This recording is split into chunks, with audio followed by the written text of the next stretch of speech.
Axiom 4 ബഹിരാകാശ ദൗത്യത്തിൻ്റെ ഭാഗമായി അന്താരാഷ്ട്ര ബഹിരാകാശ നിലയത്തിലേക്ക് പോയ 4-അംഗ സംഘം ദൗത്യം പൂർത്തിയാക്കി ഭൂമിയിലെത്തി.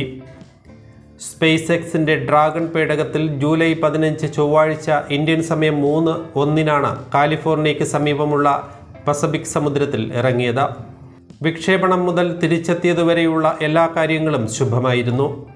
18 ദിവസത്തെ ബഹിരാകാശ ദൗത്യം പൂർത്തിയാക്കി മടങ്ങിയെത്തിയ ഇന്ത്യൻ വ്യോമസേന ഗ്രൂപ്പ് ക്യാപ്റ്റൻ ശുഭാംശു ശുക്ലയെ വരവേൽക്കാൻ കാത്തിരിക്കുകയാണ് ഇന്ത്യ.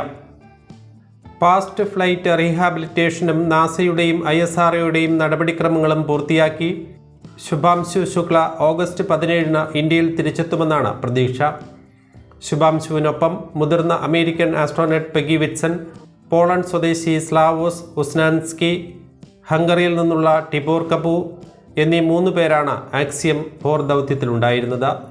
ജൂൺ 26 ആക്സിയം 4 ദൗത്യസംഘം അന്താരാഷ്ട്ര ബഹിരാകാശ നിലയത്തിലെത്തിയത്.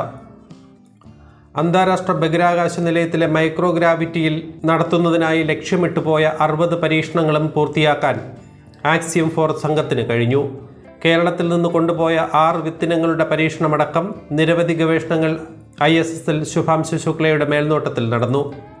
ബഹിരാകാശത്തെത്തുന്ന 2ാമത്തെ ഇന്ത്യക്കാരൻ, അന്താരാഷ്ട്ര ബഹിരാകാശ നിലയം സന്ദർശിക്കുന്ന ആദ്യ ഇന്ത്യക്കാരൻ എന്നീ നേട്ടങ്ങൾ ഈ യാത്രയിൽ ശുഭാംശു ശുക്ല സ്വന്തമാക്കി.